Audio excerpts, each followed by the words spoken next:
Shut up and sit down.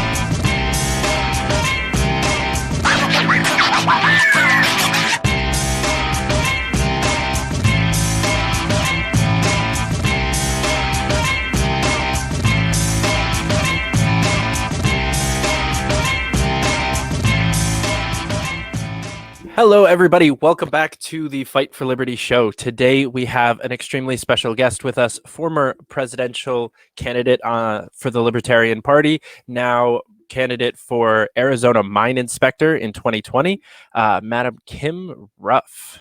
Kim, thank you so much for being here. Well, thank you for having me on, David. I really appreciate it. Yeah. So I know I just kind of asked this question before we started recording, so I'll ask it a little bit differently. How have you been enjoying the off season of the between election campaigns? The betwixt and between. We don't really, it's funny, as libertarians, we really shouldn't have an off season. In fact, these interim periods are a really great opportunity for us to lay our foundation and ground game for the next election cycle rather than waiting until the very end. So from my perspective, and ideally we should do it like crop rotation, which is we run a series of candidates, one go, and then after they conclude their election, win, lose, or draw, immediately turn around and run the next cycle. So we should always have people in play constantly, because the whole point and purpose of campaigning is to engage in massive outreach, which is so much more difficult for us as third-party candidates. So my off season, honestly, was between me withdrawing from the presidential race and then the general election, because I could, sit back and be behind the scenes and have some time to rest. Poop, and now is my on season. So here we go.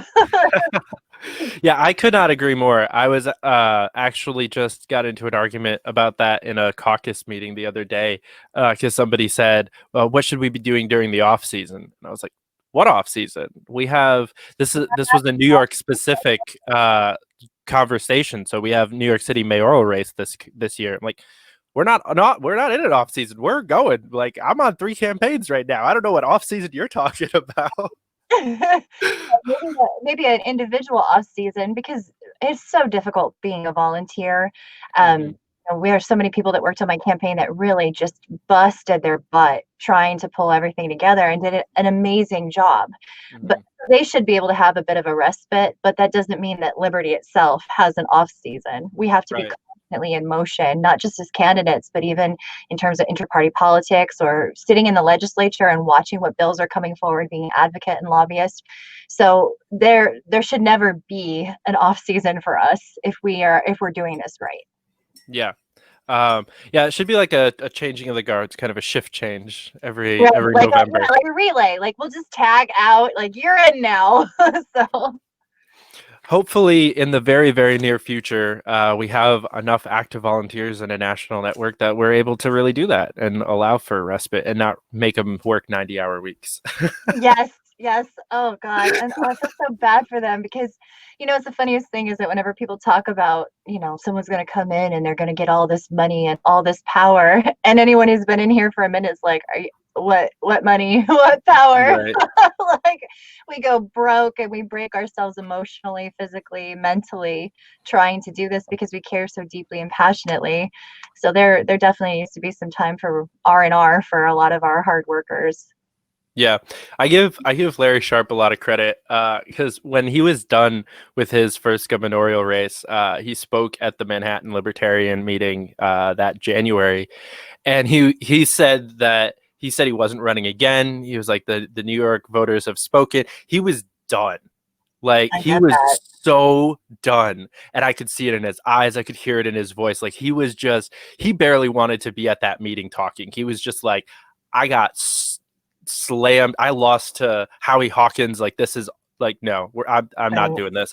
And within 6 months, he'd kind of turned around a little bit. A bunch of us had been like, you got to run again, dude. You got to run again, dude. And, now it looks as though almost definitely he'll be running again. So I give him a lot of credit for turning that around, because he burnt himself completely out in that race and went Oh hard. yeah, Larry worked. I mean, he raised 6 times what the next highest next highest fundraising for his competition did. He outspent and outcampaigned everyone. I mean, that guy was everywhere and did everything he possibly could. It would be he would be not human if he wasn't totally toast by the end of that. So I completely understand that. Just like I can't do this. My wife is mad at me. I'm toast. Like, oh, Right. it's difficult. It's stressful. It's overwhelming. And the other thing too is I think it's emotionally hard, particularly for libertarians running for office, and not just because the odds are stacked against us, but because of where we come from ideologically.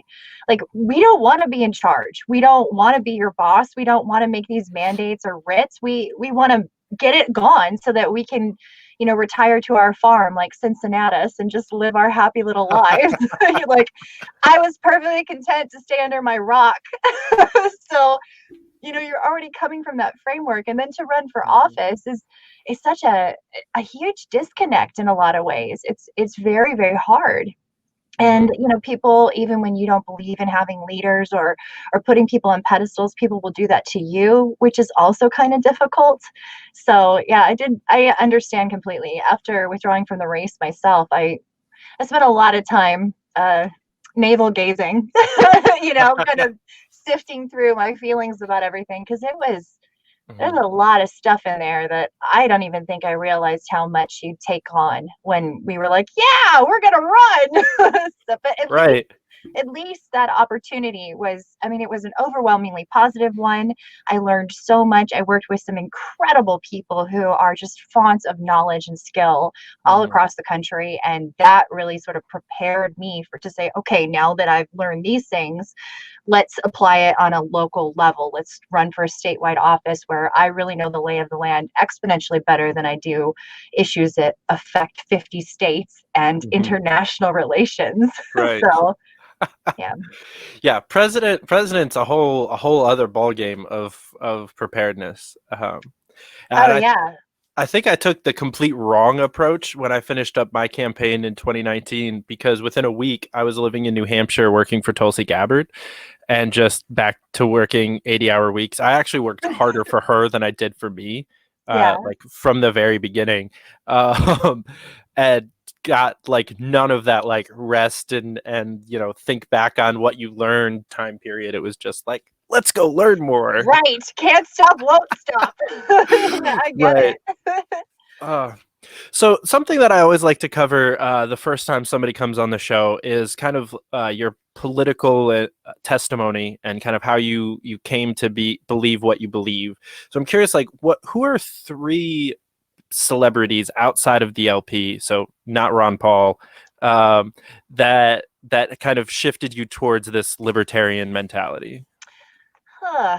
Well, does it have to be a celebrity, or is it more just generally speaking thinkers and stuff? Thinkers, yeah. Okay. Coming from Arizona, and especially coming from a conservative family, my parents would classify themselves as Ronald Reagan era Republicans. Our senator for a very long time and 1964 presidential candidate for the Republican Party was Barry Goldwater. So we come from that sort of history and experience. And so, being an Arizona native and somebody interested in politics, I was very interested in Barry Goldwater, and I read his book, Conscience of a Conservative, which, if you've never read it, is very, very, very similar to Ron Paul's Revolution, written 50 years earlier. It's a fantastic read. He was very concise and very dedicated to liberty. It's just that he fundamentally diverges from us, because in that time, at that framework, he was socialism is the biggest issue, and that is a moral justification for us to engage in the behaviors that we do on the international scale. And in fact, his position on that was kind of what cost him the election in 1964. So Goldwater was a big influence on me. And I would say that when I first entered the party and the movement in about 2009, I was still what would be considered a Goldwater conservative or a minarchist, that white night watchman state mentality. Right. As time passed, the next person who had an indelible imprint on my thought processes was actually a candidate I worked for.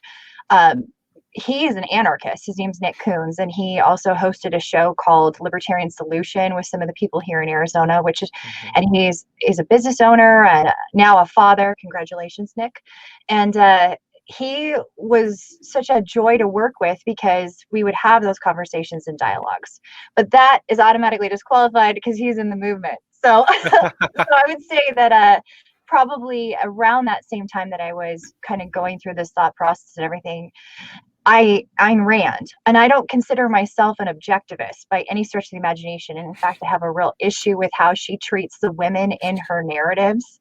Like, you had a really great, strong female character in Dagny Taggart, and she spent the entirety of Atlas Shrugged basically finding the guy that was supposed to make her complete. And I'm like, that's not how that works.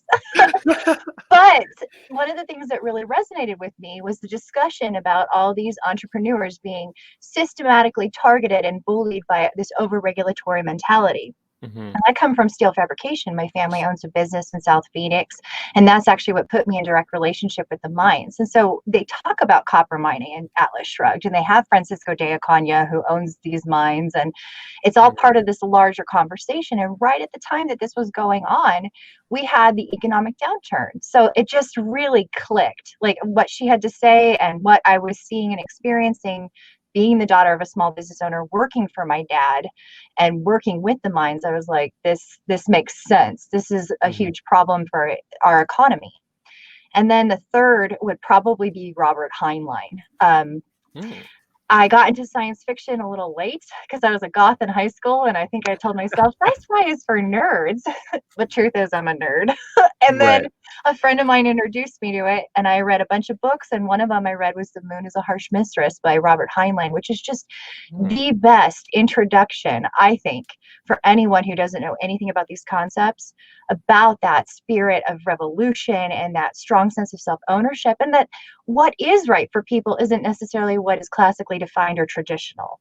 So usually when people come into it, the thing I do is I'll send them a copy of The Moon is a Harsh Mistress and tell them to read that, because I think that's a really good way to cut your teeth on these ideas.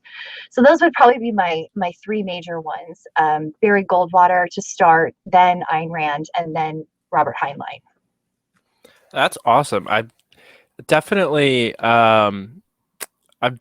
heard from more than one person that that science fiction pushed them in the direction of libertarianism. Oh yeah. Whether that was as an adult or like as a kid.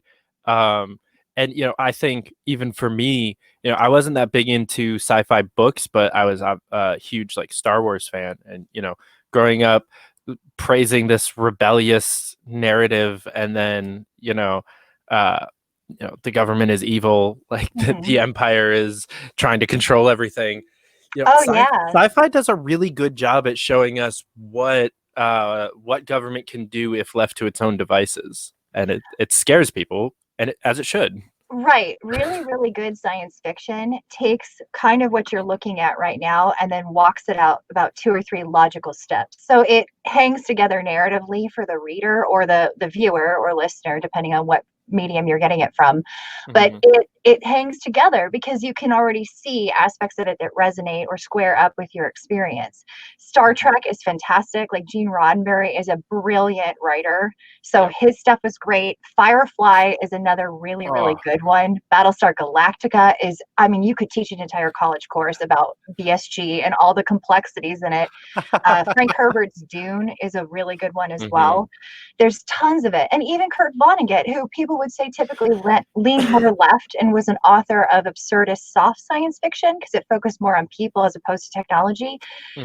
Kurt Vonnegut was an excellent satirist who was able to really drive home some of these points. So yeah, science fiction and narrative, really just telling a story, is an excellent way of getting these concepts across, and something that we don't necessarily explore as much in the liberty movement, which we really ought to consider doing, like looking into writing screenplays and looking into making TV shows and writing books and fiction. We have some people who do that aimed toward children, like Dory Goikman wrote Little Libertarians, and then you've got the Tuttle twins and stuff. That stuff's really good for the kiddos, but for adults, we should really consider going more that route. Yeah, I think unfortunately there's a lack of creative personalities, if I could say that, within the liberty movement. Sometimes it definitely is a majority of the kind of right brain, thinker, math and science type people, a lot more than the creative type. But I'm seeing, as we're kind of branching out back into this big tent party where we have kind of the right and the left paradigm both within the party, we're starting to see a lot more of that kind of creative stuff. We're seeing so much better ads come out of our campaigns. We're Oh seeing yeah. graphics that actually look good. We're seeing social media that makes sense sometimes. But better than it was, better than like '08. Oh yeah. 2012 Gary Johnson was anybody that compares Jorgensen to 2012 Johnson and doesn't see a huge improvement in just like so many different areas of the nitty gritty bits of campaign work. It was incredible. So I'm loving to see that. Hopefully that turns into some books and not just biographies and nonfictions Right. and Or economic dusty thought. economic tomes. Right. Oh God, yeah. Yeah, I agree. That is the real blessing about having had Spike Cohen as our candidate, as vice presidential candidate, is that he already came from Vermin Supreme, where they were integrating levity and really trying to bridge that gap with empathy and sincerity. And they utilized digital media and explored different means of communicating these ideas just beyond your typical, shaking hands and doing speeches. And all those wonderful people, it's just a treasure trove of incredible talent, went with him when he won the nomination. So some of those really powerful campaign videos, that was a combination of Spike's communication style and messaging with Dan Smott, who was the videographer, and it's absolutely powerful and brilliant, like just incredible. And I'm so grateful that we're seeing that shift, because not everyone learns the same way, not everyone comes to liberty the same way. Right. So that we have to explore every single type of message to really bridge that gap, especially now, because it feels like we're at a critical mass as a country. We're standing kind of on a precipice where we have to make that decision about where do we want to go from here and who do we want to be.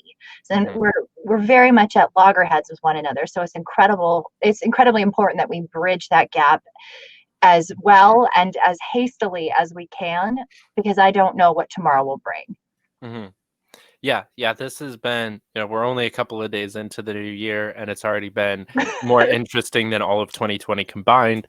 Did you see that meme? I don't know if it was a meme or just a status update somebody posted, but it was like, I tried the 7-day free trial in 2021 and I'm ready to cancel my membership.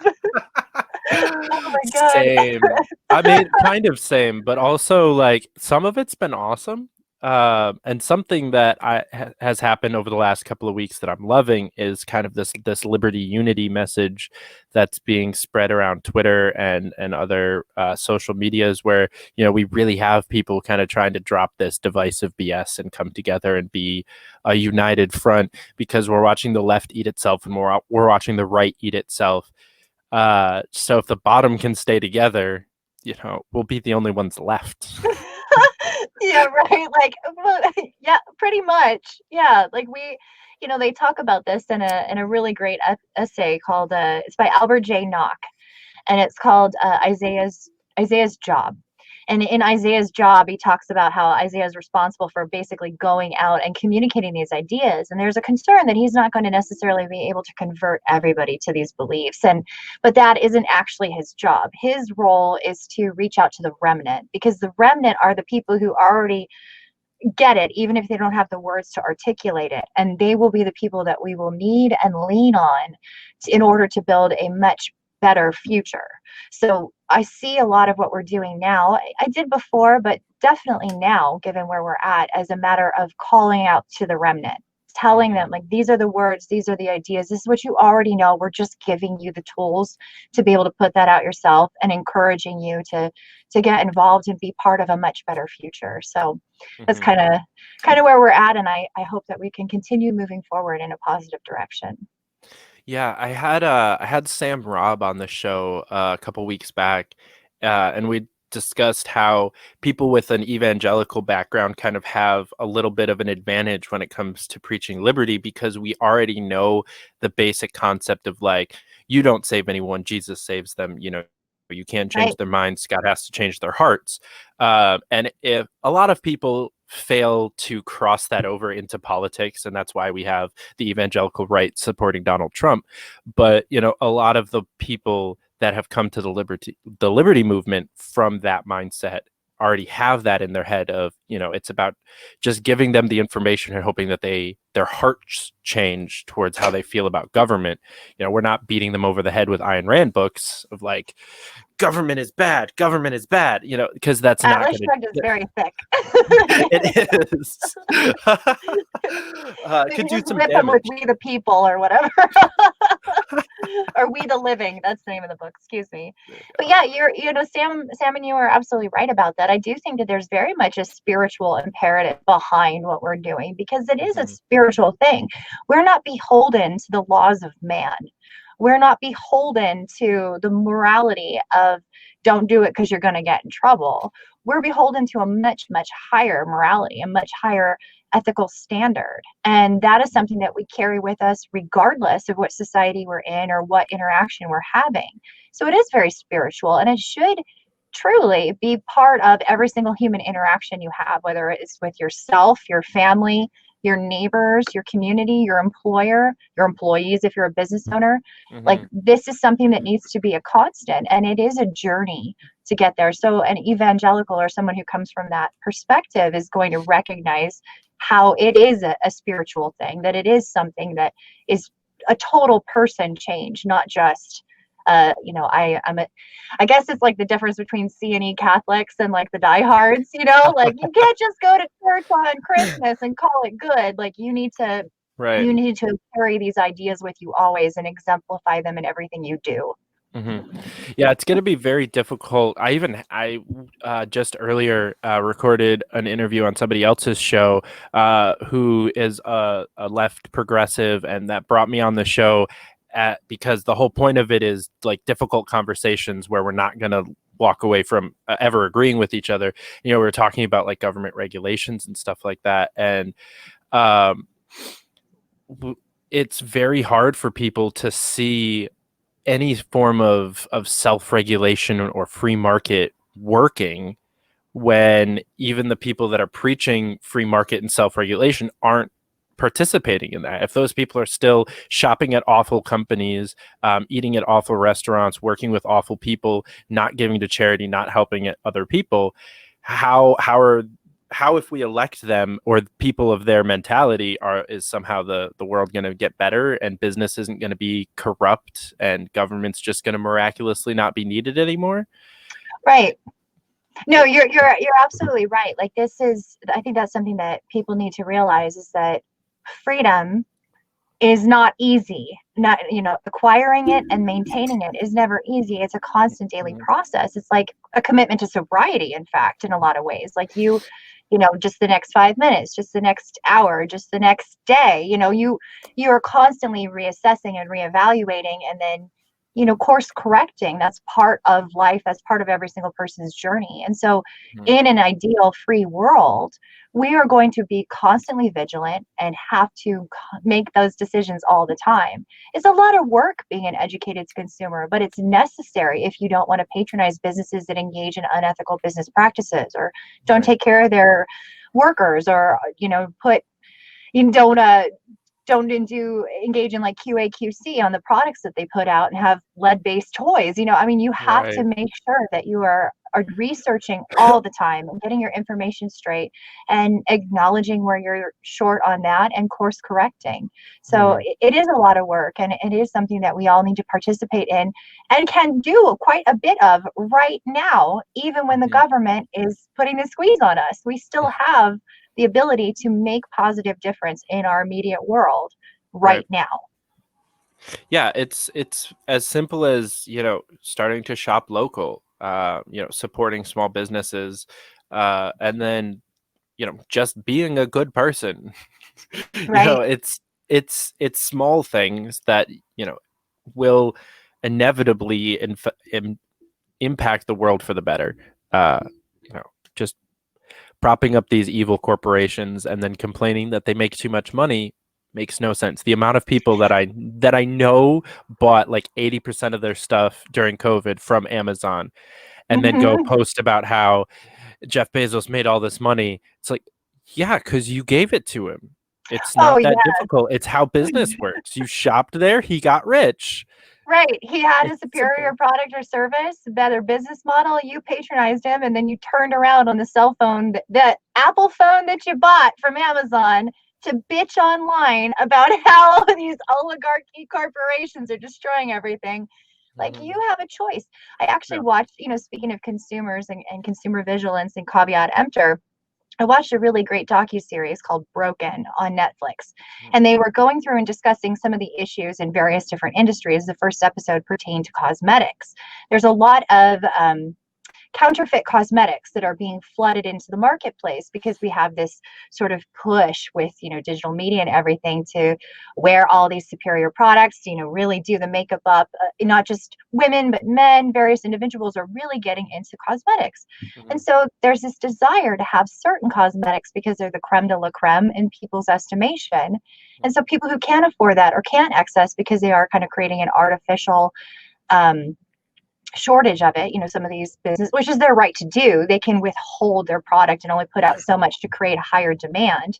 Some of the individuals who want these things will buy suspect counterfeit cosmetics that are made in China and then end up with lead poisoning or other issues because of all the bizarre weird products they put in it. And the conclusion of the show, and I jumped up and I was like, yes, because you don't normally hear this on consumer advocacy programs. They said the only way to stop this is to stop buying it, dry up the demand. You as a consumer have so much power.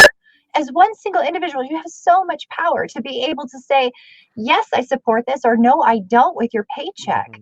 So stop supporting it. And I was just like, thank you. Like, it doesn't get said because it's always like, well, the government needs to regulate more. We need to pass more laws and protect people from themselves. Like, no, just stop doing it as individuals. Stop patronizing these businesses, and it will eliminate this issue. Yeah, 100%. I will say, as libertarians, we like to talk about what government shouldn't do. I will say the one area where I've almost always kind of been okay with government intervention is like lying to consumers if it's a counterfeit product or something like that. Fraud within business, I think, is like the one thing that we need some kind of overarching. We need someone double checking that this bag that says Louis Vuitton is actually Louis Vuitton. Somehow there needs to be, because the consumers can't be left to make sure that this is counterfeit, because if they're doing a good job at counterfeiting, the consumers can't tell. Because they're doing a good job at counterfeiting and making a Louis Vuitton bag, like, bully for them. No, I'm just kidding. No, because it actually is basically trading in on somebody else's product and reputation for putting out a superior product. So it is absolutely fraud, and that's something that we vehemently oppose. From a minarchist perspective, there is a rational existence of government in that realm, because you should be able to have some sort of mechanism or means of getting, having that heard understood and responded to as somebody who's been defrauded. From an anarchist perspective, fraud is also obviously equally bad, but from an anarchist perspective, it would be much more on the line of then, use these third-party consumer advocacy groups as a means of getting that information and then making educated decisions in the marketplace. And that's actually one of the things that's really nice about us having come into a very technologically based era, is that there are so many apps that you can just download on your phone right now, where you have third-party watchdog groups who will rate various businesses based on how they perform in the workplace, what sort of products or services they do, what environmental practices they have, and that gives you much greater insight into it. But yeah, counterfeit is fraud, absolutely, and that's something that we very much oppose. Yeah, it's a clear violation of the NAP. Right. It is, like you said, it's encroaching on somebody else's reputation and branding. There's a strong argument against patents, but copyrights are a whole different thing. I think that's something, the government does, they do fairly well. They try to make sure that nobody messes with it. They hold people accountable for fairly well. I guess one of the few things that we can look at and be like, hey, government found a problem that really only they could solve, and they solved it. Good for them. Kind of. Almost. I mean, As kind of. like Yeah, not perfectly, but they do a decent job. Anyone that's gotten their YouTube video taken down for a couple of minutes of a song that they didn't mean to have in there, knows that some people are doing a good job at making sure copyrights don't get messed with. But there's obviously still counterfeit and fraud all over the place. Human nature is sinful and maniacal sometimes, and so for a bunch of hell beasts. I mean, the more and more I look at the news and the world around me, the more and more I believe that. That's for sure. I tell my kids all the time, because I'm very much of the opinion that human beings are inherently neutral. I used to lean more toward they're inherently good, but now being older and having taken a couple knocks on my own chin and having made mistakes as well, I'm like, no, we're neutral. We have the capacity to do great, wonderful, beautiful things, but we also have the capacity to do extraordinary evil. And it really is just a matter of whether or not we're being rewarded. Excuse me. I don't have COVID. I'm a smoker. I feel that. Yeah, this has been the worst year for smokers. Dude, no joke. Every time you cough, your normal smoker's cough, just trying to clear out some space in my lungs, people look at you like you're just a disease vector, and you're like, you know what? Don't worry about it. I was taking an Amtrak train from New York to Michigan, and I got off, and that's why I love Amtrak, is because there's like no security involved at all. I'd rather take a train than a plane all the time. I just got off and smoked about half a joint and got back on the train, and the coughing didn't really hit me until I sat back down. Oh, no. And I was just sitting there, mask on, just with a weed cough for like 10 minutes, and people got up and moved. Like, I'm not kidding. The person that was across the aisle from me moved halfway back the train car because I was just sitting there like hiding in my coat, just coughing my ass off. Oh my God, your bronchioles are so inflamed and you're so high. And then you're like, I feel like nobody loves me. Am I paranoid, or is this true? Welcome to marijuana on the subway. Right. Oh my gosh. It was awful. But I'm sorry, you were saying. Honest to goodness, I don't remember. What precisely was that? We were talking about self-regulation. And damn, I smoked before this. Oh, about whether. Okay, gotcha. Yep. Speaking of marijuana, no, I'm just kidding. Right. But yeah, it also right. affects your memory. But yeah, so I tell my kids all the time, like, you have that choice every single day, every single moment, every human interaction, you're faced with that choice. Like, do I take the good path or do I take the wrong path? And I think right now, because of the level of frustration and the lack of opportunity a lot of Americans are facing, we're experiencing precisely what people in political science would call the frustration aggression hypothesis. A lack of opportunity and a feeling of being trapped creates frustration that has no reasonable outlet manifests in aggression. But these aren't necessarily things that are just going to happen. These are things that we tell ourselves or permit ourselves to do. Nobody told individuals to go and storm the Capitol, though they're rational. Like, their rationale, I understand, because for a lot of them, this is the first time they're cluing into the fact that how corrupt and broken our electoral system is, and they're very aggravated and frustrated by it. But they made that active choice. Mm-hmm. They made the choice to do this, and if they swing a fist on somebody, that was a decision that they made. So that is something they need to take responsibility for. Nobody makes you do or say or believe the things that you do. You make that choice. So it's and that's really, once you kind of dial into that and take ownership of it, welcome to self-ownership. Like, you just got back some of your power because you stopped letting other people be responsible for the choices you make. You took responsibility for it, and now you can control where you go with it. Yeah. People love to talk about like individual liberty, but that only works with individual responsibility. You have to have them. They are two sides of the same coin. You cannot have one without the other and have a successful society. Right. And we love, as libertarians, to talk about the individual liberty and just gloss right over individual responsibility, because that means talking shit about yourself.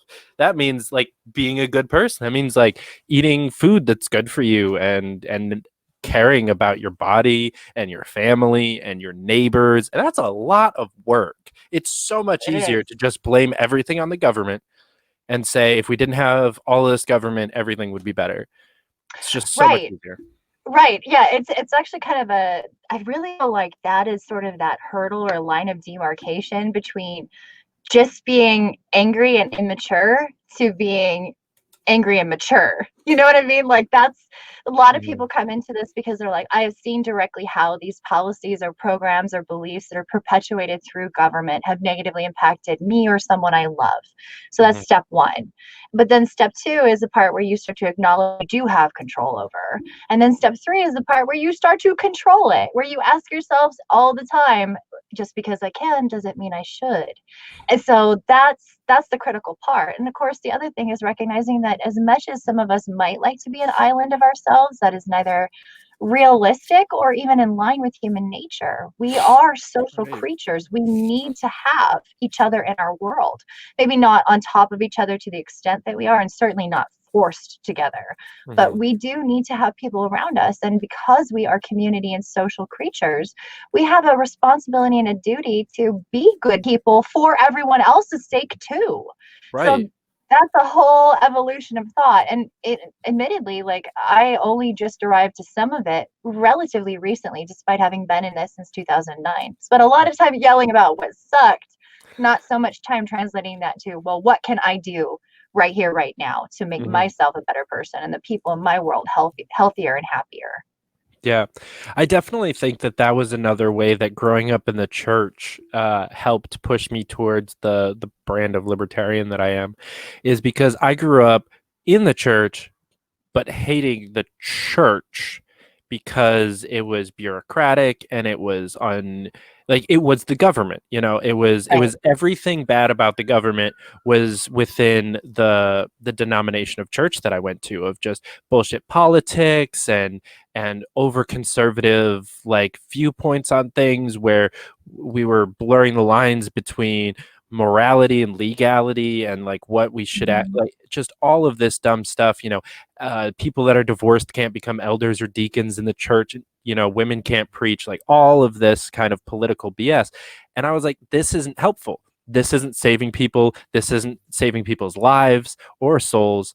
Like, all we're doing is meeting together once a week to talk shit about, to restrict ourselves and to pat ourselves on the back like, oh, we're good people because we do this one thing.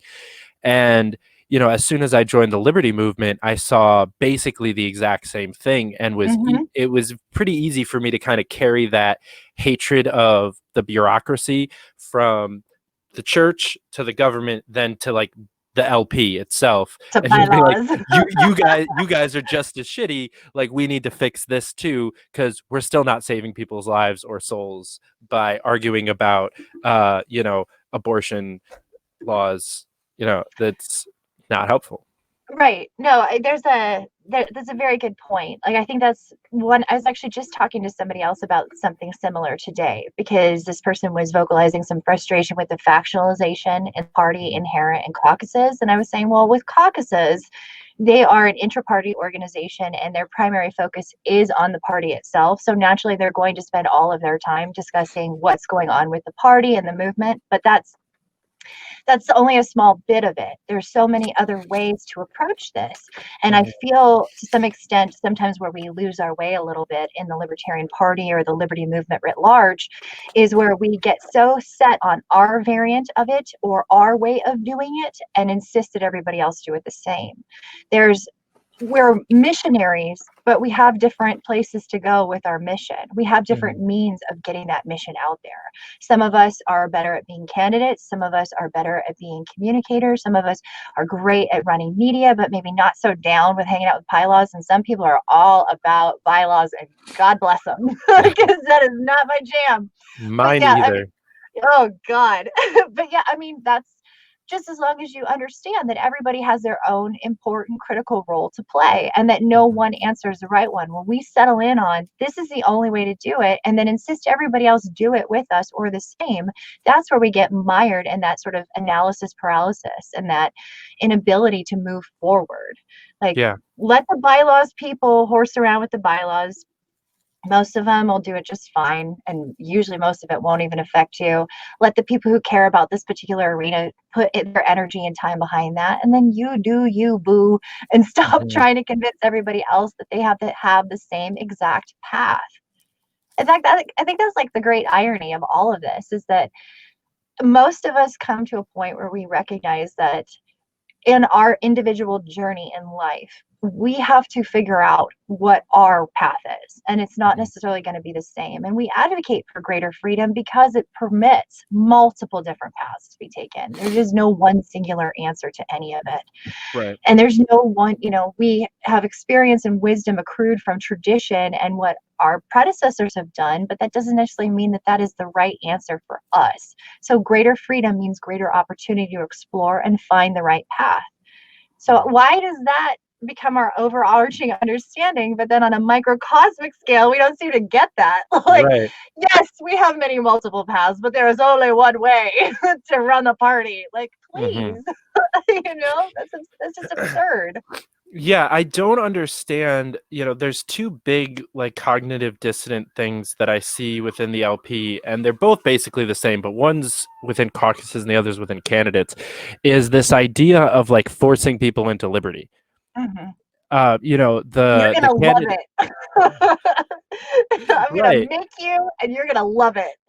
Yeah, the idea of like taking over the party to force, and I'm not throwing shade at anyone for that word right now in this conversation, but an idea of like taking over the party or forcing everyone in the party to believe what you believe and to attack liberty the way you want to attack it is clearly unlibertarian.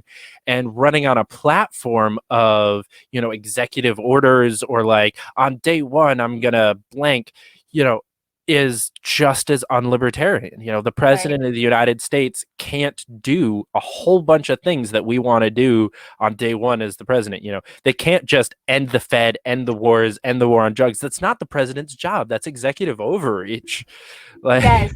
Yeah, thank you. Thank you. That was like my biggest frustration on the campaign trail is like every single candidate that was up there, with the exception of maybe like two, were very, very radical, dyed in the wool libertarians. No doubt, no diggity. Like they were. yeah. But when it came to translating those concepts into actual meaningful solutions, a lot of them just didn't seem to understand the procedures and the structure involved, or ignored it like understood it and just ignored it. So you would have people who would be like, as soon as I get in there, I'm going to do this thing and it's just going to magically change everything. And I'm like, pump the brakes, Hoss, because like that's not what's going to happen. Like that is absolutely Right. not what's going to happen.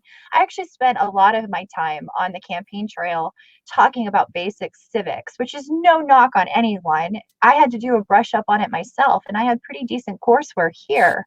But we don't really understand because it's not really communicated consistently, and it's certainly not illustrated by the people who are holding office now, what the actual scope of the office is and what the limitations are, or even how the procedure works.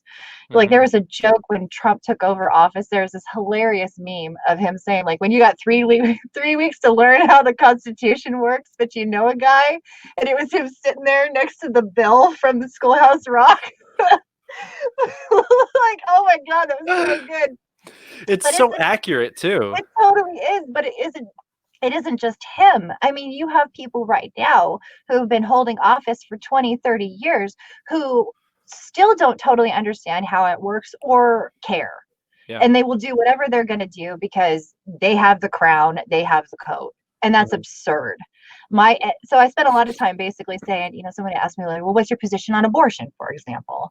I got asked that quite a bit. And I know that's a significant issue for a lot of people, but procedurally, in terms of scope of office, president can't do anything about that.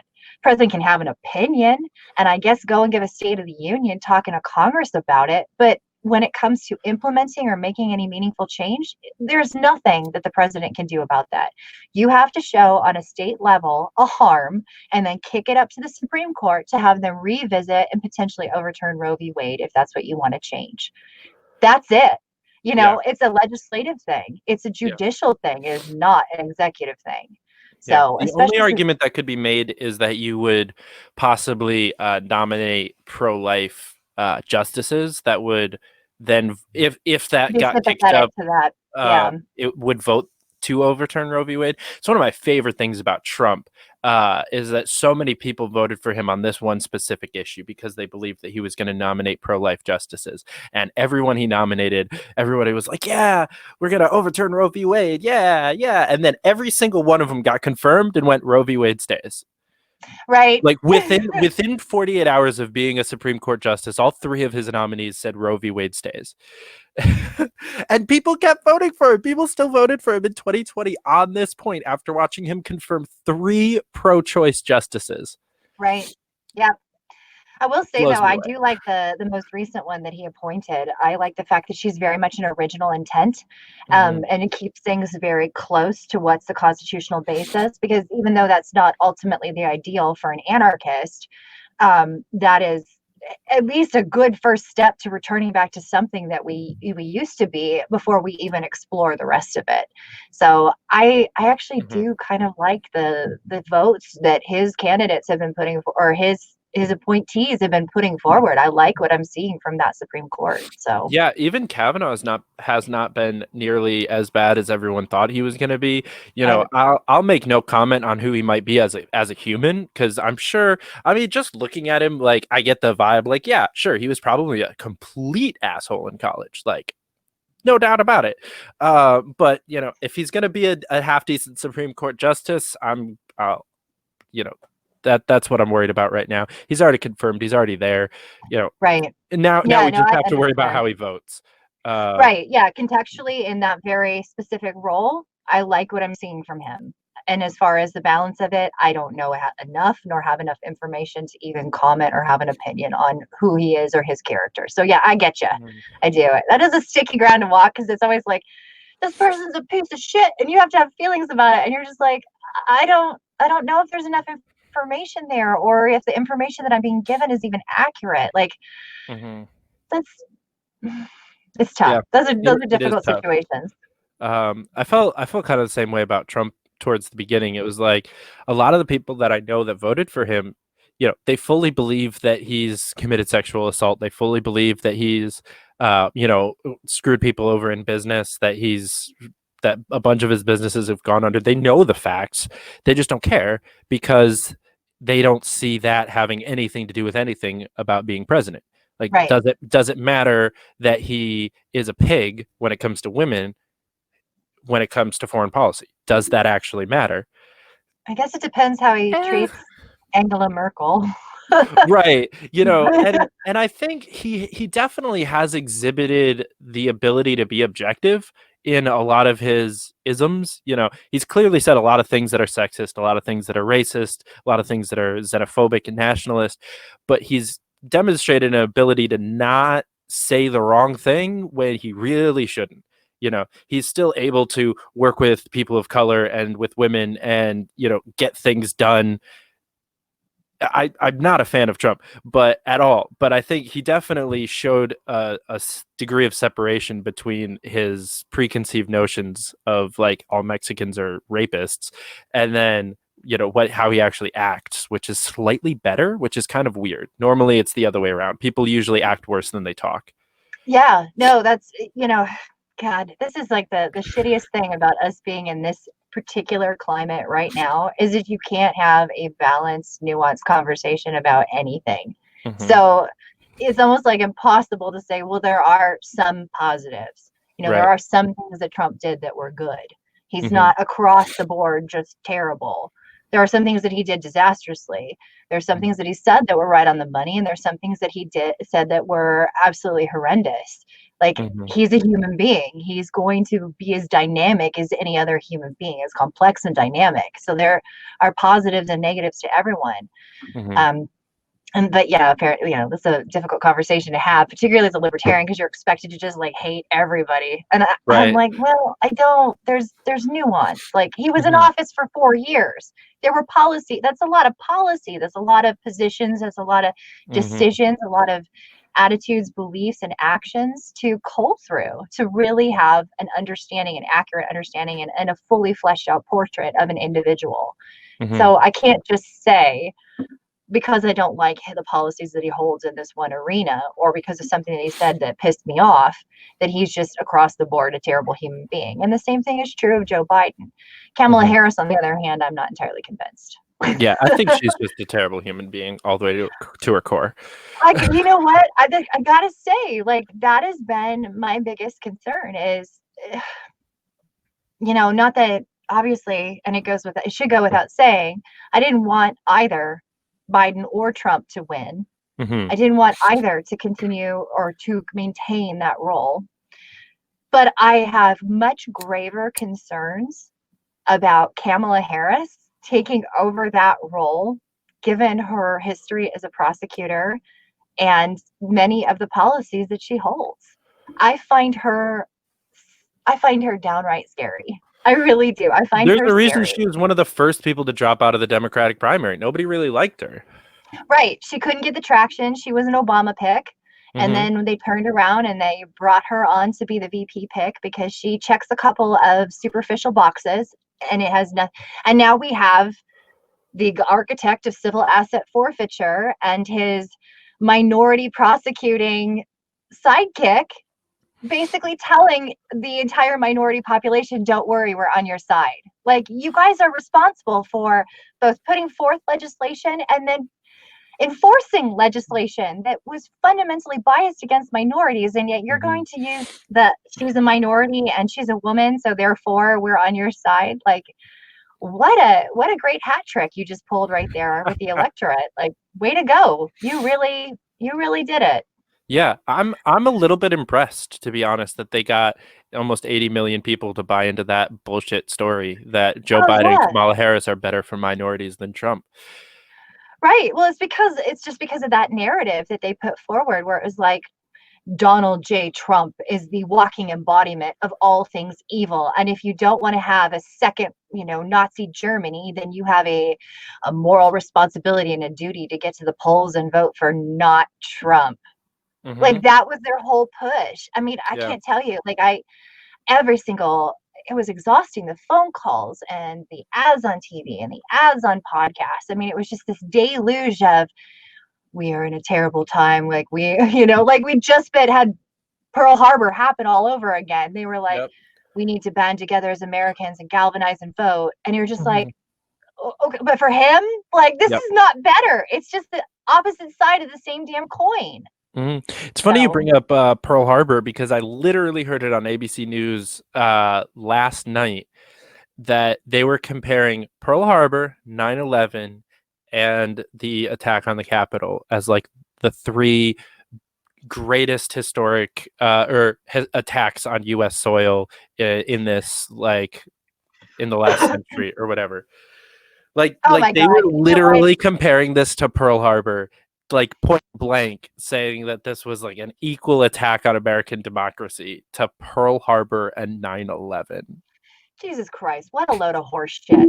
I swear to God, did they get their understanding of human history or American history from a child's pop-up book? Like, what a hyper distillation.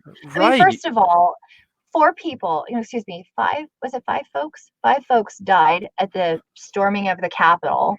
And one of them was a gal who was shot, which is horrible. And then 4 of them died from things like injuries sustained or pre-existing conditions. Like, one of the people had a heart attack, he had a heart condition, and then some other things like that. But it wasn't to that level. It was definitely not to that level. I can think of so many other things where we've had extraordinary losses of life by individuals or organizations or our own government. Like, just consider the pensioners that came to the Capitol after World War I seeking to be paid and then were fired on by the National Guard troops. I mean, that was something that happened. You have the Kent State shooting. You've got the way that we treated Native Americans and the Trail of Tears. I mean, there are tons of things where we have systemically targeted and gone after whole groups of people, which would qualify way more as terrorism. But you're telling me that a couple of people who are wising up to the fact that there's electioneering and voter fraud are somehow on the level of 9/11, where 3,600 people died because of our foreign policy approach, or it's I mean, my God, all of the 60s, 70s, and into the 80s, you had leftist organizations bombing the shit out of this country, and nobody even talks about that anymore. Right. So it's absurd. Right. So yeah, okay, if you only know 3 things about American history, then I suppose they're the same. Grief. Like, Oh my God. Tell me how you really feel, Kim. I'm just, this is absolute madness. Like, this Yeah. is the thing that I struggle with, because I'm really much more of I'm a read about, learn about history kind of person, and then an absurdist. Like, Mhm. I love Monty Python. I love anything that very cleverly dissects and holds up these institutions and ideas and clowns on them, because I think that's an important part of kind of analyzing whether or not it's something that we should continue on. And I saw so many parallels in how we treat things with, the Holy Grail, or in most particular, the life of Brian, that Mhm. whole absurd mess. So I look at things from that perspective, but then I'm like, God damn it, these are our lives. And I think that's the part that I always keep bouncing between, is like finding it hilariously absurd, and then the horrified realization that these are our lives. Mhm. I just got even this whole crap with the masks and stuff. Like, people debating about it online are not the people who are negatively impacted by your decision to close down businesses. They still have the ability to own the internet and to Mhm. get online and bitch about it. They still have a home to go to where they can log in and complain about it. Other Mhm. people who are out of work and out of jobs and are now homeless have no means of even communicating these ideas. But please, by all means, Miss Suburbanite, tell me what your opinion is about masks. Like, good God. So it's just one of those things where you're just like, where is your perspective? How did we Right. even get to this point where every single person is so totally disconnected from reality? I just, Social media. yeah, well, it is. Social I mean, media. Like right. we all now have a place, and just internet in general. We all now have a place where we can go and bitch and feel like we're being heard about literally every thought that we have. And on top of that, we have groups and group chats and things where we're able to connect with people all over the world, so that no matter how ridiculous or absurd your opinion is, you can find thousands of people that agree with you. Oh yeah, like it's like like real when you people just are had the about no 20 people in porn. your town to talk to, you kind of had to like not be a moron. But now that you can just hide in your mom's basement, order DoorDash, and be online with all these other creeps that like doing whatever it is, weird creepy thing that you like to do, and you don't have to feel alone in your weird creepiness anymore. We've given this almost acceptance to these awful things about people, because they're able to find other people that like it, and the algorithms work to keep showing us things that make us go, holy fuck, that's awful, and interact and talk about Right. it and share it. No, that's a very good point. I don't know if you saw that documentary that came out, The Social Dilemma. I know that was a big thing. And there's a really good balanced analysis of it by Sean Malone with Fee, where he kind of talks about, pump the brakes on some of your fear mongering, and your solution is also out to lunch. But the one thing that they pointed to, and I think is incredibly critical and needs to be, and Sean Malone emphasizes in his article as well, is essentially that the way that social media is designed is to create that constant reward. So your news feed is going to obviously prioritize, based on that algorithm, the things that are going to get you to react, respond, stay invested, continue to utilize social media, because it keeps your eyes on the screen and it keeps you that much more likely to see ads, right? Yep. So it's already sort of algorithmically designed to reinforce the things that are going to reward you, because it keeps you involved.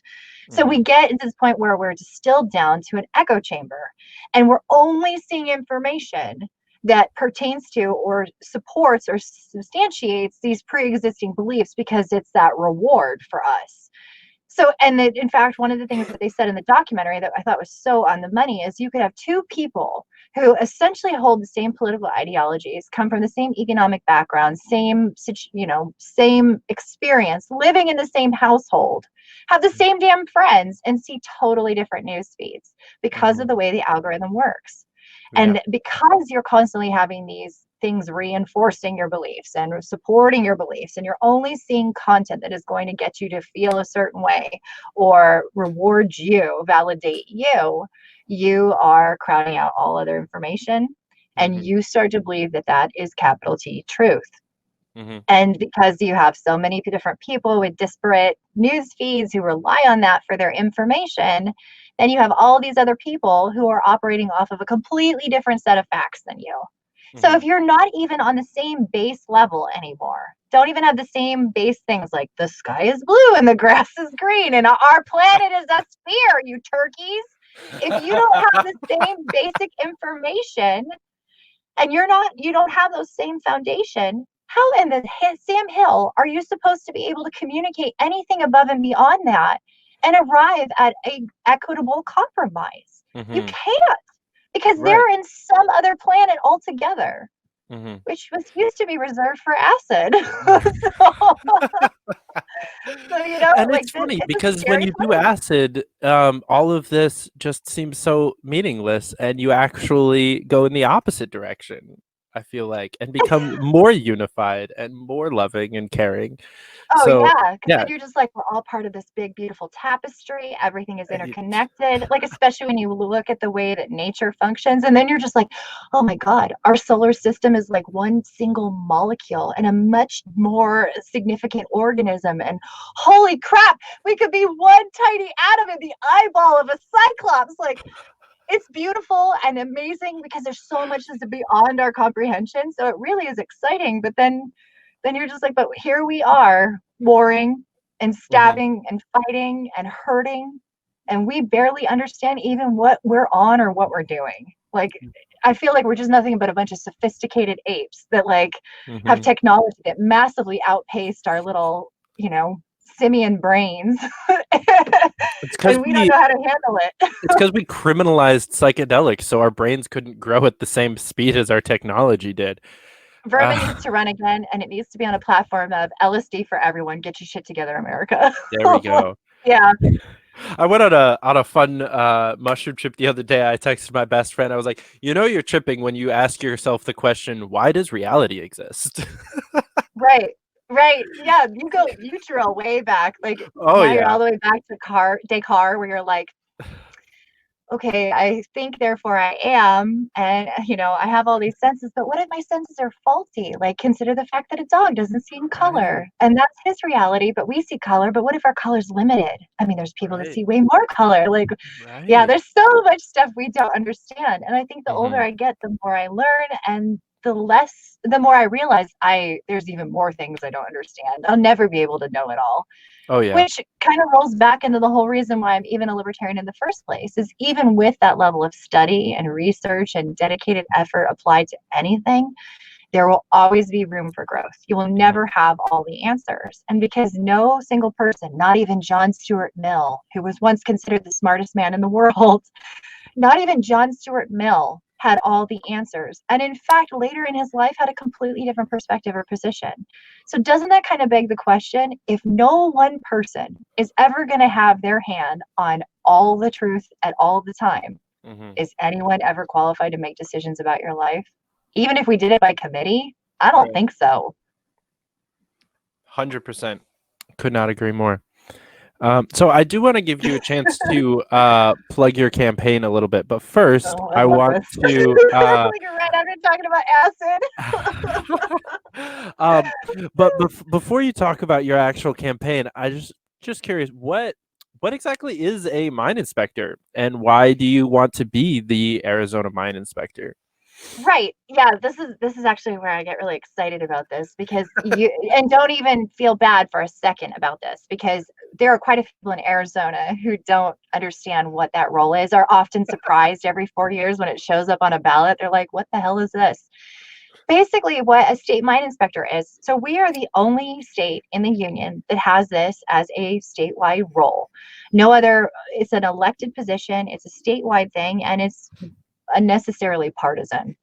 But what the point and purpose of the state mine inspector position, it's a couple of different tasks. They are responsible for, on a recurring schedule, performing periodic checks and inspections of mines to make sure that they are engaging in appropriate safety and workplace habits. Mining is inherently dangerous, not just what they do, but what they're exposed to. So it's incredibly critical that mine operators and individuals participate in good workplace practices and mitigate the potential for a loss of life. We've never had any disasters here in Arizona on the level that they have back east because we've not done things like coal mining, and coal mining puts out both natural gases and dust, which are liable to create huge explosions, lead to cave-ins, all things like that, and kill people. But fatalities do happen. It is difficult, dangerous, hard work. So that's one of it, is to engage in doing these inspections, making sure that everyone's up to snuff and engaging in good workplace habits. They also provide training courses. I'm actually signed up to retake the 3-day new miner training next week because I haven't taken my MSHA certification in a long time. But what they do in that training is, again, go over what are all the risks, hazards, and dangers associated with mining, what are certain things that you need to do in order to protect yourself and ensure that you have a safe workplace, and then of course a discussion about first aid, CPR, and bloodborne pathogens. So very boilerplate safety stuff, but it is specific to the mining industry. So the mine inspector's office offers those courses as well to miners and contractors. Then the other thing that they have to deal with is they have to address the issue of abandoned mine shafts and claims on public land. When we first were made a state, which was on February 14th, 1912, President Howard Taft signed us into a state. Arizona had 445 active mine sites, but mining had been going on here way back into human prehistory. I mean, it's such an integral part of our experience and development, not just here in Arizona, but as human beings, which is why we have things like the Bronze Age, or, the Stone Age to Bronze Age to, like that evolution. It comes through our ability to harness and to basically utilize minerals in order to create something far superior. So mining has been a huge part of human history and development. So when we became a state on February 14th, 1912, we were going through a major reformation as a nation about mine place safety and health. And that became codified into our Constitution, which is why we have this position in existence. So it's very unique. They're responsible for addressing these things. We've had all these abandoned mine shafts that on public lands can present a danger. Even the most, you have knuckleheads who will go and see them and want to go climb inside of them and explore. Because, it's interesting and it's exciting and it's a huge hole in the earth. That sounds like me. Right, but don't. And the reason why you don't want to do that is because some of those timbers are old and rotting. There's a potential for cave-ins. You have wild animals that will typically take shelter in these shafts. You will have the potential for trapped gases, which could easily kill you, whether it's an explosion or just inhaling it. Some of these gases can be very noxious and fatal. And then, of course, long-term exposure to certain things like silica dust or coal dust will give you respiratory issues. So it's incredibly important that people be mindful about where they go and explore when they're on public lands. Especially for folks who like to utilize ATVs or any sort of off-road vehicle, they need to really map the area out well and make sure that they avoid those places, because there's a distinct possibility for them being deeply injured, if not killed. So those are the kind of things that the State Mine Inspector's Office is responsible for doing, and sort of the background and origin of it as a position. The reason why I'm running for it is specifically because I actually have worked in an industry that depended upon and was related to mining. Like I said, my family owns a steel fabrication business in South Phoenix. They work with high capacity equipment and are responsible for basically cold forming steel into all sorts of different products that are frequently used by the open pit copper mines here in Arizona. So when I worked for them over the course of 11 years, I spent a lot of time interfacing with the mines. I had to do training in order to be there. I met with a lot of stakeholders and decision makers there. And to be effective as a salesperson, I had to understand how mining worked, the processes involved, what products came out of it, how it was handled. Why are we outsourcing these raw minerals over to China to handle with the second aspect of finishing, and what are the environmental impacts? So in going through all of that education, I really just developed a deep love for it. It's a huge part of our economy, and it's integral to Arizona history, which, I know it's probably a little goofy for any libertarian to say, but I love my state. I do. I love Arizona. It's beautiful. It's wonderful. We come from some very interesting people and have a very rich and complex history. So I'm excited to be able to go out there and talk to people about liberty, what this role does, why these things are important, and still apply my libertarian spin to it, which is ultimately it needs to be something that's divested from the government and handled directly by those people involved in it, whether it's consumers, again, engaging in intelligent consumption, employees making the decision whether or not they're going to put up with bad business practices, and then of course business owners who it is in their best interest as a mine to engage in good safety practices. A fatality is a terrible thing to happen. Not only is it, destruction of life and negatively impacts the families, but it's bad for workplace morale. It creates production stoppages. It sometimes manifests in the destruction of the area that they're working on or the equipment that's being used.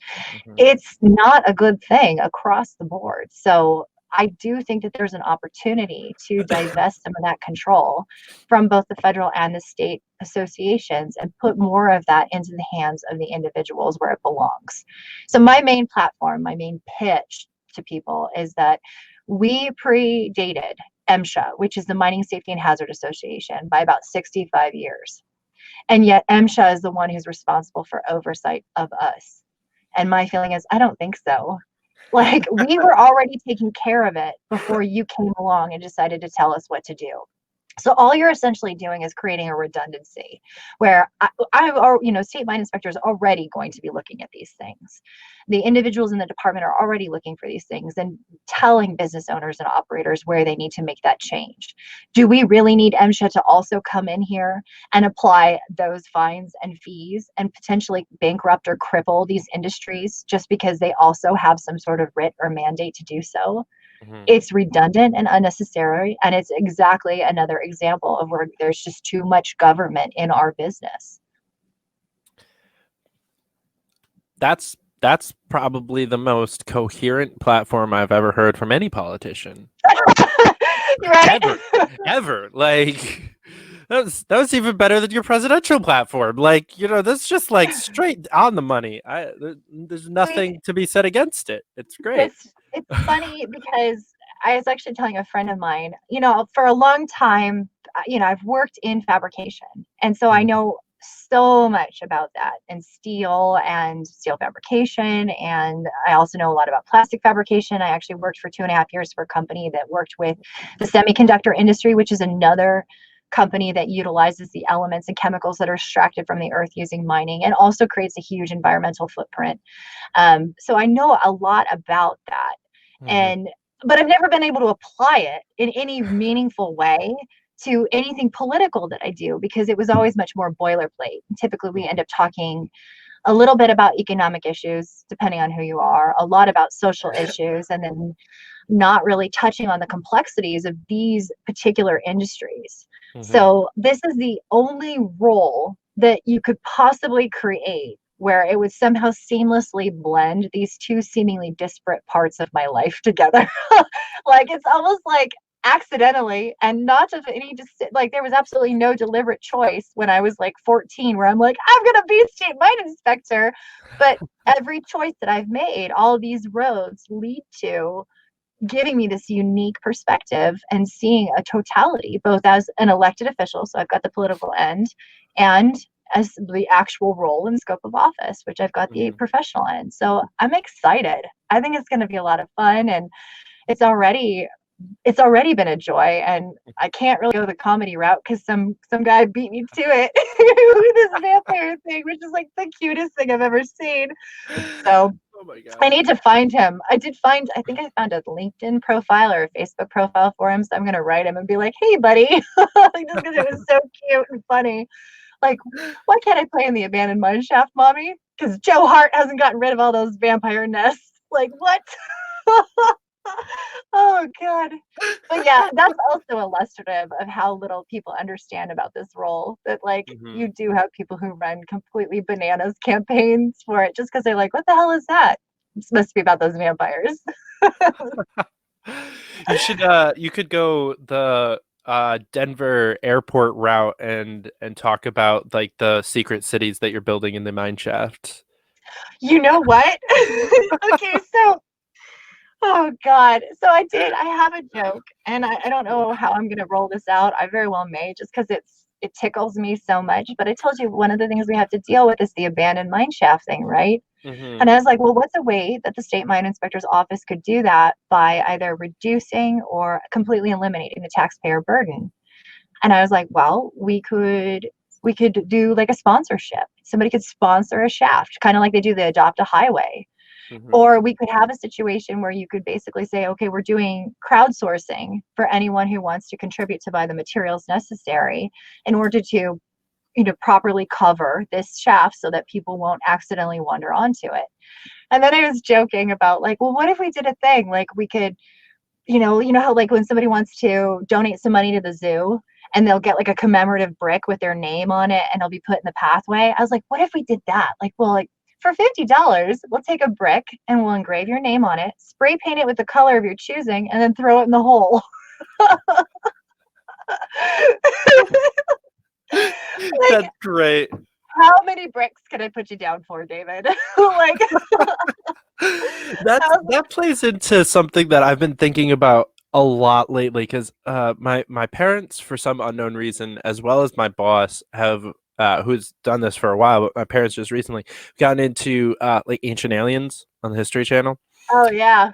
and it tickles me when I think about like what people will think of us in 1,000 years when they find dumb shit that we leave all over the place. Oh Because my God. you watch those shows, and even like the more sane ones on the History Channel, they're just making some wild assumptions that because this and this were somewhere near each other, that they had to do something with each other, and like they're gonna find one of those mine shafts with a whole bunch of bricks with people's names on it, different colors, and It's they're a gonna time think it was some capsule. like sacrificial, like demonic something, or who knows what kind of story they're gonna come up with Oh in ten God. thousand years.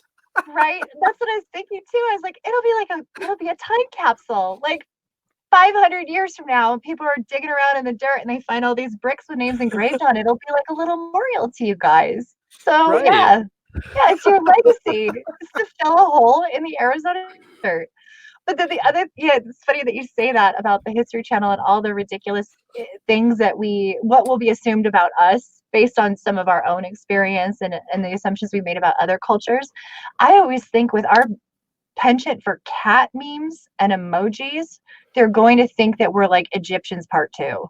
Because Hmm. for a long time, our understanding of Egypt, ancient Egypt, was really like they used all these hieroglyphics, which look a lot like emojis, and then they worship cats.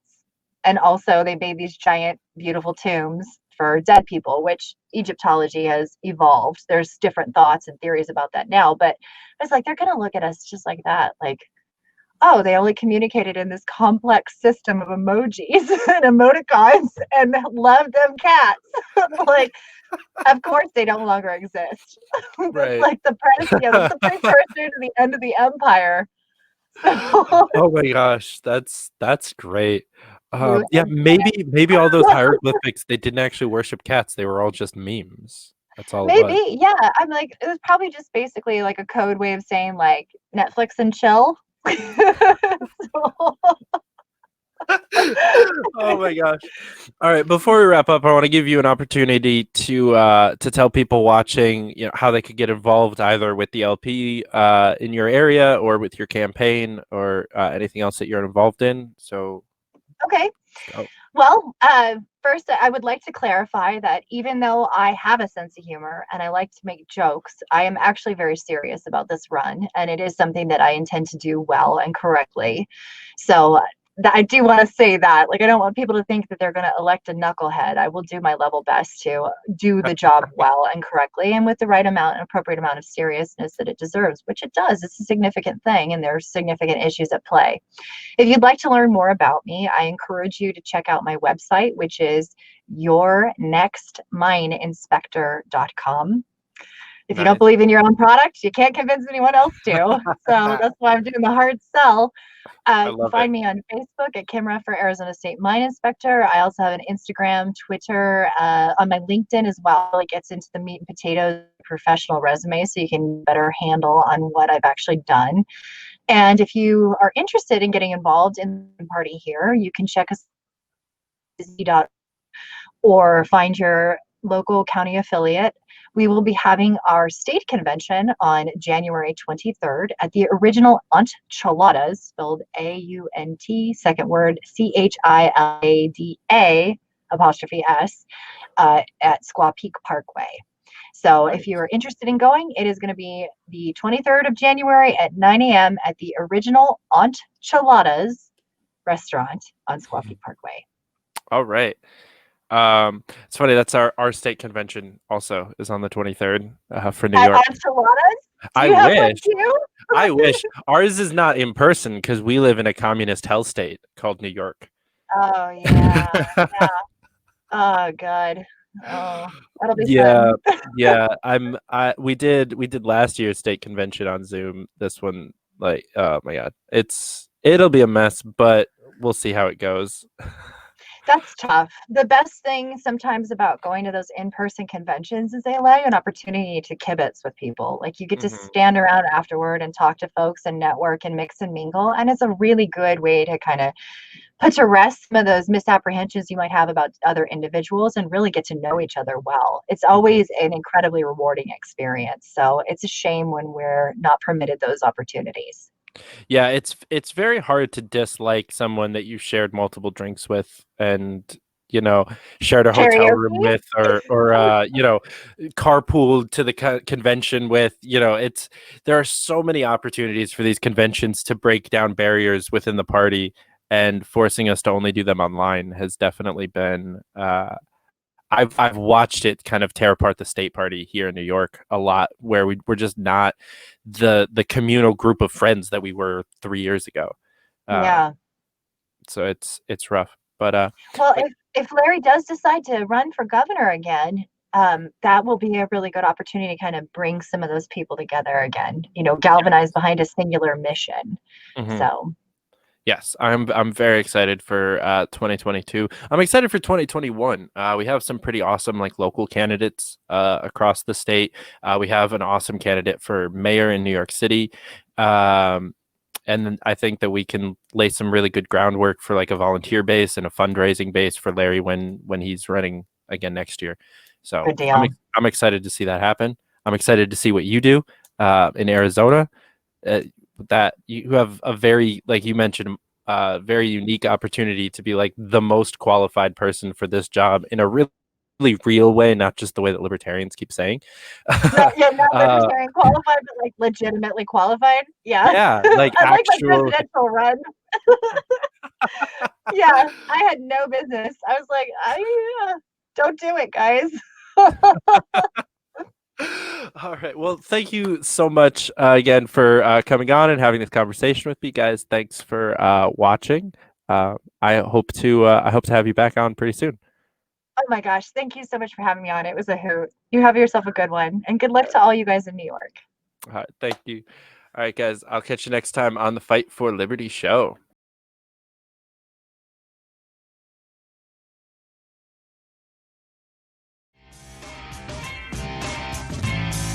Hey guys, thanks for watching. Don't forget to click the like and subscribe buttons below.